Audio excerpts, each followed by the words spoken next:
আজকে ভাগ্নির গায়ে হলুদ, এদিকে আমি মনমরা হয়ে বসে আছি। বিশাল ধুমধাম করে এই বিয়েটা হচ্ছে। মেয়েদের বিদায় বেলা অনেক বেশি কষ্টের হয়, আর আমারও সেই দিনগুলোর কথা মনে পড়ে যাচ্ছে। অনুষ্ঠানে ফুচকার স্টল থাকে, যেটা আমার কাছে অনেক ভালো লাগে। আর বিয়ের অনুষ্ঠান মানে ভরপুর খাওয়া দাওয়া, সবাই মিলে একসাথে অনেক আনন্দ করা হয়, কারণ আমাদের মেয়েকে বিদায় দিতে হবে। মানুষের জীবন কত অদ্ভুত, তাই না? আসসালামু আলাইকুম, কেমন আছেন সবাই? আজকে যেহেতু ভাগ্নের গায়ে হলুদ, তাই সুন্দর একটা হলুদ শাড়ি পরে আমি চলে এসেছি। অনেক বেশি শীত ছিল, বাতাসও ছিল, কিন্তু আমি সোয়েটার পরিনি, কারণ আমি জানতাম বিয়ের প্রোগ্রামে অনেক মানুষের ভিড়ে গরম লাগবে।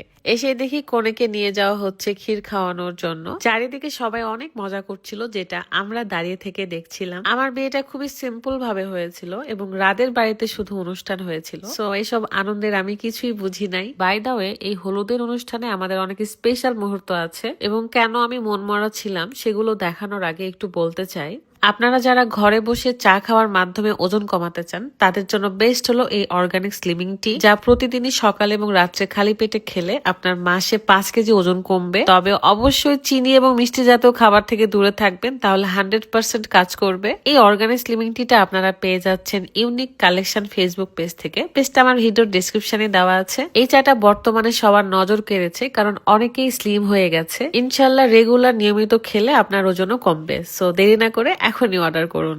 গায়ে হলুদের অনুষ্ঠানে সবার জন্য স্পেশাল গিফট ছিল, এবং অবশ্যই টোকেনের মাধ্যমে আমাদের ফুচকা খেতে হতো।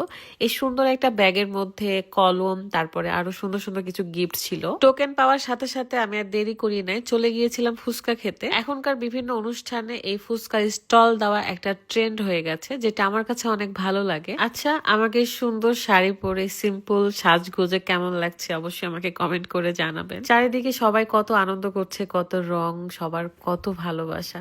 বাট তারপরও কেন জানি মনের ভেতর থেকে একটা হাসি, আনন্দ এসব আসে না। এদিকে আমাদের বিয়ের কোণে স্টেজে তার ফিলিংস গুলো শেয়ার করছিল, যেমন তার নানা নানিদের কতটা মিস করবে বা ফুপিদের কত মিস করবে। সবার সাথে কথা বলছিল আর কান্না করছিল, যেটা আমি চুপি চুপি দাঁড়িয়ে থেকে দেখছিলাম। অ্যান্ড আমিও ইমোশনাল হয়ে গিয়েছি। একটা মেয়েকে বিদায় দেওয়ার জন্য আমাদের কত কিছু করতে হয়, তাই না? একটা মেয়ের বিয়ের সময় যতটা কষ্ট পায়, আমার কাছে মনে হয় এই ফিলিংসটা একটা মেয়ে ছাড়া আর কেউ বুঝবে না। অনেকদিন পরেই আমরা সবাই একসাথে হয়েছি, এবং যেহেতু সবারই ভাগ্নি হয়, তাই এভাবে একসাথে হওয়া। অ্যান্ড আমাদের সবাইকে প্যাকেটে করে খাবার দেওয়া হয়েছিল, অ্যান্ড আমরা সবাই মিলে খাওয়া দাওয়া করছিলাম। খাবারটা অনেক মজার ছিল। আর এই অনুষ্ঠানটা হয়েছে রাজশাহীর গ্র্যান্ড তোফা কমিউনিটি সেন্টারে, যেটা লোকেশন রাজশাহী এসে পরিবহনের সামনে আর কি। অনেক বড় ছিল এই কমিউনিটি সেন্টারটা, আমার কাছে ভালোই লেগেছে, প্রথমবার এসেছি। যাই হোক, এখন আমরা মেয়েকে হলুদ পরাতে এসেছি। আমরা আগে খাওয়া দাওয়া করে নিয়েছি, কারণ এখানে অনেক বেশি ভিড় ছিল।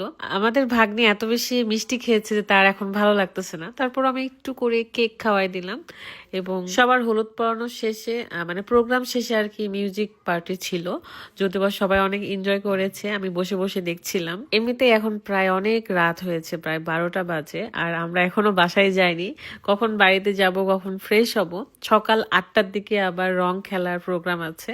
সো সবকিছু নিয়ে খুব টেনশনে ছিলাম। সবকিছু মিলিয়ে এই হলুদের প্রোগ্রামটা আমার কাছে অনেক ভালো লেগেছে, সবাই অনেক এনজয় করেছে। আমাদের ভাগ্নে অনেক সুখী হোক, দোয়া করি। আজকের এই হলুদের প্রোগ্রামের ভিডিওটা এখানে শেষ করছি। ভালো থাকবেন সবাই, আল্লাহ হাফেজ।